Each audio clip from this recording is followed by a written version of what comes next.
Sutra, word, law, advice. Avoid giving advice or judging others. When we give advice, we unjustifiably take on unnecessary responsibility.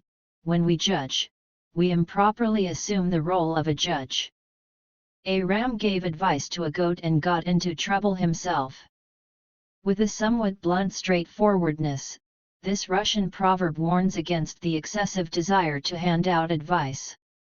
There are two main reasons why one should avoid giving guidance to others or passing judgment on situations that do not directly concern us. The first reason is that when we give advice or recommendations, we unwittingly assume the role of God, to whom the fates and specific matters of people are subject. But God, at least in monotheistic religions, is all-knowing and has unlimited resources to intervene if something goes wrong. We do not. Our knowledge is insufficient, our resources limited.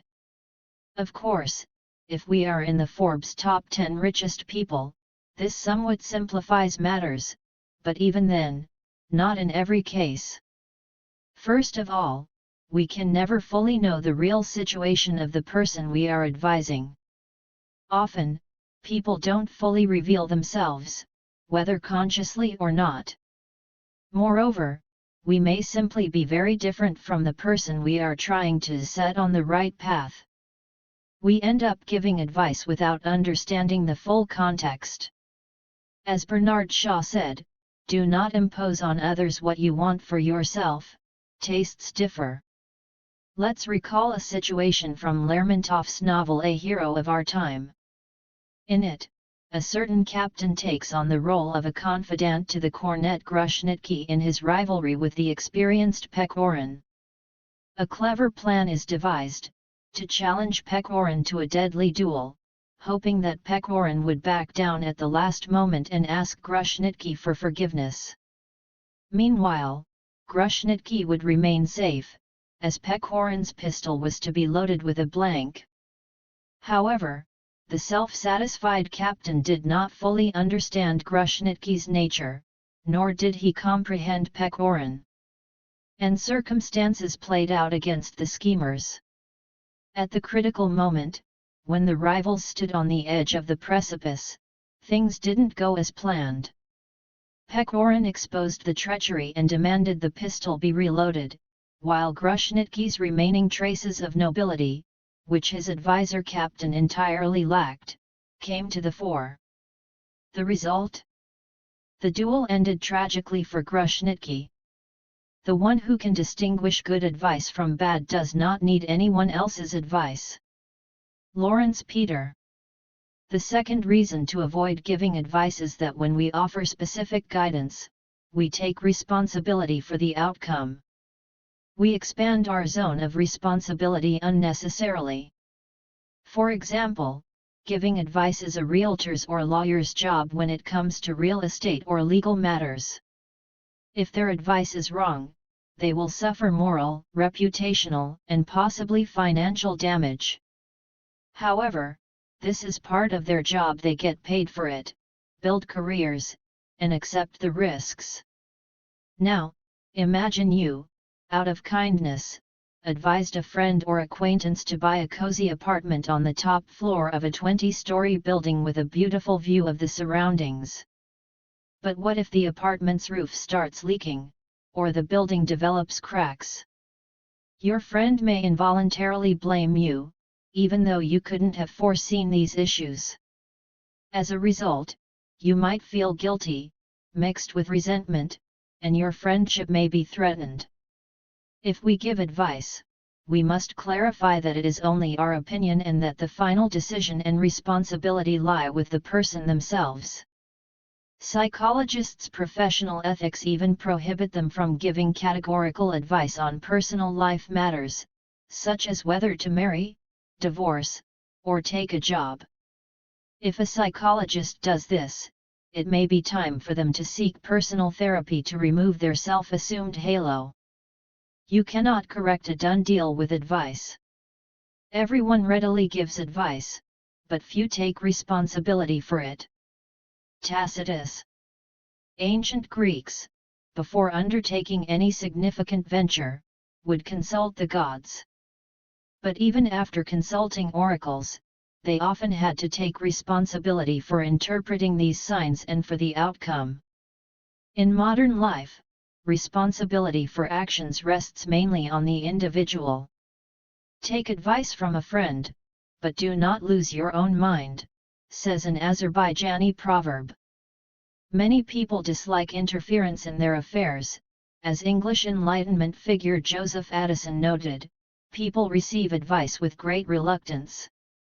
Some Russian proverbs echo this sentiment: give me advice on how to avoid your advice, or thanks for the advice, but I've managed without it for 100 years. Advice is good when asked for, and timely advice is even better. Tacitus. The ancient Greeks, revering fate, never embarked on any venture without consulting the gods. By turning to oracles or divining through clouds, stars, or the movement of water and fire, they decided whether to go to war, buy a house, or marry.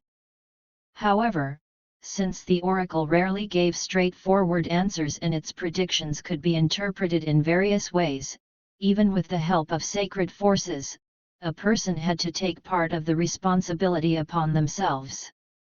Writers of the time also drew attention to the necessity of thinking independently, rather than blindly trusting others' opinions, and the caution needed when giving advice. Speak little, listen much, and think even more, wrote the Greek tragedian Aeschylus. Before you say something to others, say it to yourself, advised the Roman philosopher Seneca. We are all wise when it comes to giving advice, but when avoiding mistakes, we are no more than children, claimed the Greek comedian Menander. In ancient China, understanding similar truths was approached differently. Give instruction only to those who seek knowledge, having discovered their ignorance. Help only those who cannot clearly express their innermost thoughts. Teach only those who, after learning one corner of a square, can imagine the other three. These words are attributed to Confucius. The modern world is not as deterministic, and responsibility for one's life and actions lies primarily with the individual. Consult a friend, but don't lose your own mind, says an Azerbaijani proverb. Moreover, many people dislike interference in their affairs. Nothing is met with such aversion as advice, stated Joseph Addison, a figure of the English Enlightenment. Give me advice on how to rid myself of your advice, thank you for the advice I lived without for 100 years, echo Russian proverbs. When giving or accepting advice, we must consider the freedom of the other person as well as our own. Salt and advice are only given to those who ask for them, states a French proverb, while a Russian one is even more straightforward: don't stick your nose where it doesn't belong. Advice is good when asked for. Advice is timely when given at the right moment. Between advice and a command only the tone differs. Anatoly Brader. Some people believe that by giving advice, they are offering invaluable help to others, and they are often mistaken. When healthy, we easily give good advice to the sick, Terence. Don't feed words instead of bread, Aristophanes.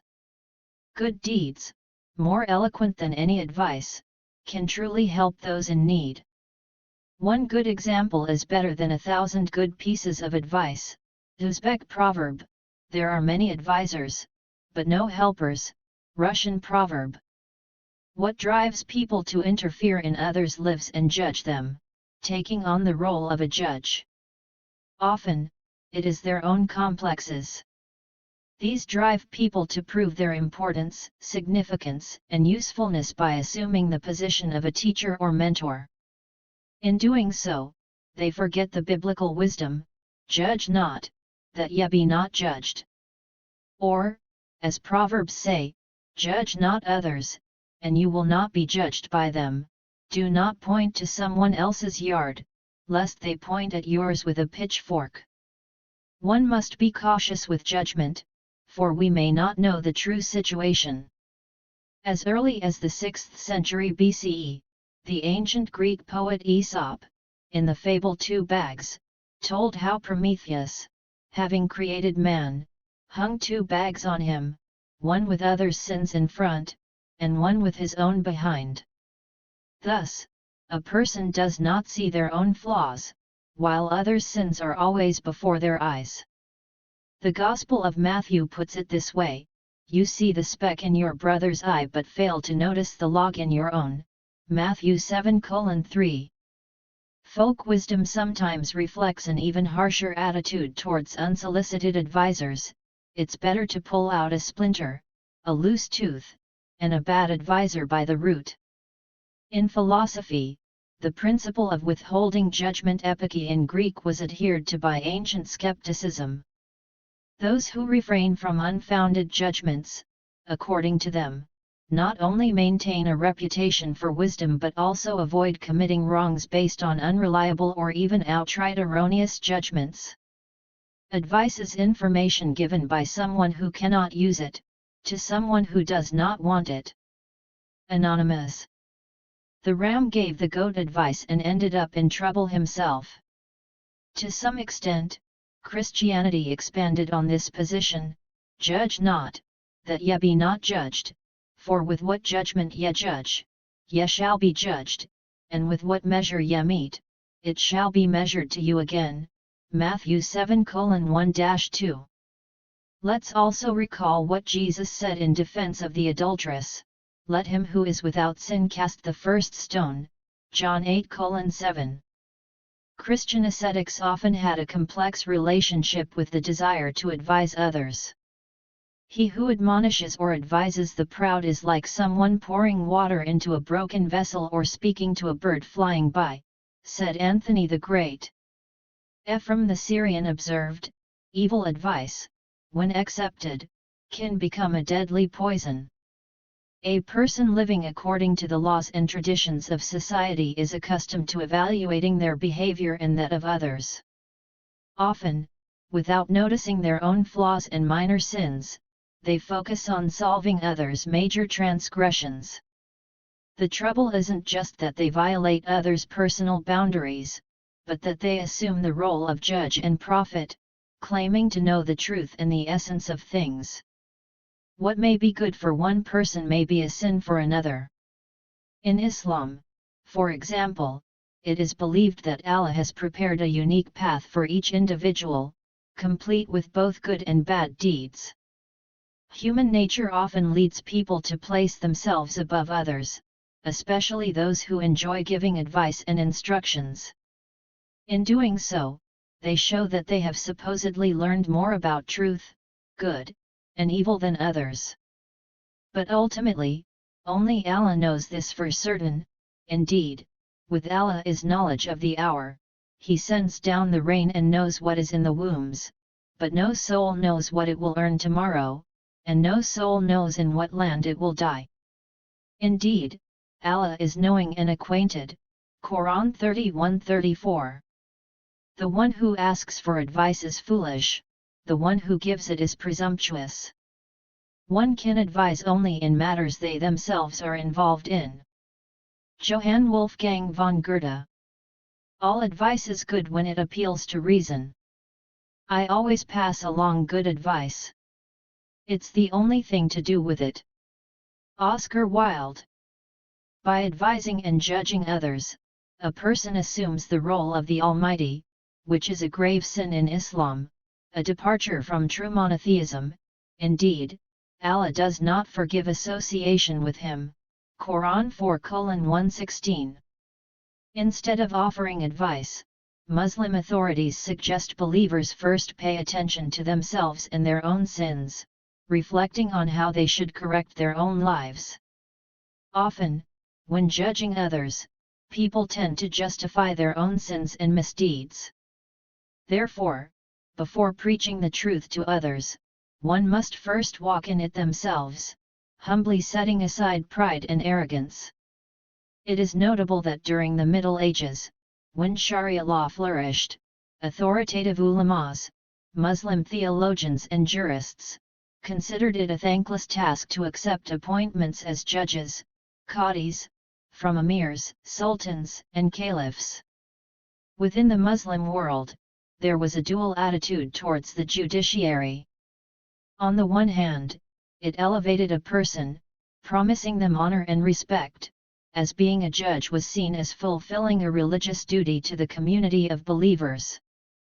On the other hand, the position filled people with anxiety and fear, as it was perceived as a genuine trial and tribulation.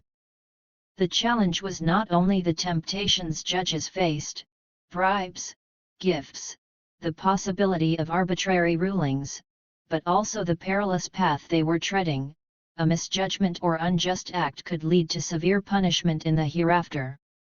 Many prominent ulamas refused offers to take on judicial roles, risking the wrath of rulers. There were instances where they were imprisoned for such refusals. In Al-Andalus, Muslim Spain, during the period of the Córdoba Caliphate, it even became customary to refuse the position of qadi several times before accepting it, as a matter of propriety. This tendency to decline found justification primarily in hadiths, which, on behalf of the Prophet and other early Islamic authorities, warned against taking positions related to the exercise of power, threatening severe punishment for those who accepted such roles. Regarding judgeship, it was said, of 3 judges, 2 will end up in hell, and 1 will go to paradise. If a person possesses knowledge and judges based on it, they will go to paradise. If they are ignorant and judge based on ignorance, they will go to hell. Those who give advice without providing examples are like signposts, they point the way, but do not walk the path themselves. Antoine Rivarol. There are many advisors, but no helpers. Buddhism, with its philosophy of the illusory nature of the world, is quite indifferent to the topic of practical life advice. This is well illustrated in one of the Buddhist parables. When Buddha became enlightened, he thought, "This is incredible. So, I have been enlightened from the very beginning, and all these chains and shackles were just a dream." Later, when people asked him, "What should we do to rid ourselves of our vices?" Buddha invariably answered, "Be aware, bring mindfulness into your life." Listening to him, Ananda, one of his disciples, asked, "People come to you with different problems, yet you give the same answer for all their ailments. For example, one person asks, 'How can I get rid of anger?' and you reply, 'Be mindful.' Another asks, 'How do I overcome greed?' and again you say, 'Be mindful.' A third asks about gluttony, and you give the same advice, 'Practice mindfulness.' How can this be understood?" Buddha replied, "Their ailments differ, just as the dreams of different people differ. But if they all come to me and ask, I will tell them, start being aware. Wake up. Giving advice is always a foolish endeavor, but giving good advice is an absolutely unforgivable blunder." Oscar Wilde. Everyone thinks their own advice is the best. People often try to teach others how to live correctly. The world is full of those who are more than happy to offer us valuable advice. Some will tell us what, how, and when we need to eat and drink, while others will explain how and with whom we should build relationships. However, while every advisor believes that their advice will be heard and acted upon, very few are ready to follow advice themselves. In most cases, when someone tries to give us advice, don't we often think, "God, when will they leave me alone? Why don't they mind their own business?" You can politely listen to the person, but in reality, both of you have just wasted time. As few people like advice, and even fewer those who need it the most, noted the English publicist and statesman Philip Chesterfield in the 18th century. The aversion to unsolicited advice is another reason to be cautious of our own urges to give advice. Advice is rarely heeded, and in some cases, it even provokes the opposite reaction, writes psychologist Thomas Plant. A recent study showed that no matter what advice someone gives or what they recommend to others, the first reaction is defensive, triggering a sense of rebellion. Each of us strives to protect our personal freedom, our right to make our own choices and decisions.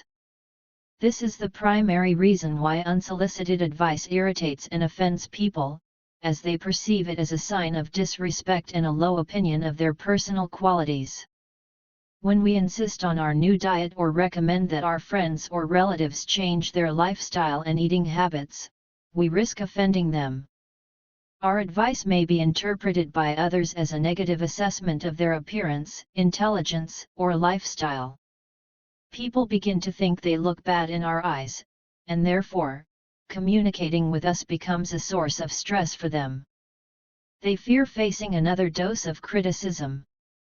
As a result, our advice benefits neither us nor those around us. Sometimes, a person doesn't understand why others avoid them, but in reality, it's simply because they constantly offend others by imposing their judgments and trying to teach them how to do things right. Even if you have 60 advisors, still consult with yourself. It is quite challenging to suppress the urge to teach. We enjoy expressing our opinions, often without considering whether anyone else is interested in them. Moreover, we frequently give advice based not on statistics or research but solely on our personal experience. While this may seem valid and trustworthy, it is just the experience of one person and may not apply to others for various reasons. Experts believe that people insist on their own values in their advice. The mistake lies in the fact that the values of the person being advised are usually not taken into account, which leads to irritation. Psychologists recommend refraining from giving advice in situations where we have not been asked for it. It's essential to learn to stop ourselves in these moments. Nobody is perfect. We should remember that in return, our own mistakes and shortcomings may also be criticized and showered with valuable advice. Do we want that? It's best not to provoke others into an answer strike with guidance. A separate issue is how to respond when we are explicitly asked for advice. Of course, no one can completely avoid this, especially when it comes to people we care about and who we can genuinely help with our knowledge and experience. However, we often encounter the selfish position of those who, when asking for advice, are either too lazy to study the issue themselves or are trying to shift responsibility for their actions onto us. Experts even categorize requests for advice and recommendations as a form of manipulation in professional relationships. An employee wants the task at hand to be completed but doesn't want to put in much effort or wants to minimize their contribution. What do? They come into their boss's office and ask for advice on how to complete the task. If the boss doesn't understand the manipulative intent, they provide advice and recommendations. The employee leaves and executes them as they see fit, but if the result turns out poorly, they can always blame the failure on simply following the advice and directions of their boss. As writer Anatoly Brader once said, the difference between advice and a command is only the tone. Advice is like castor oil, easy to give, unpleasant to take. Henry Wheeler Shaw. Advice is good, but action is better. A bad piece of advice harms the advisor the most. Aulus Gellius. Consult with a friend, but never lose your own mind. In such situations, it is important to clarify, saying, I see that the task is difficult. But I believe in your abilities and strengths. If needed, I will be here to support you, but I know that you can handle this task on your own.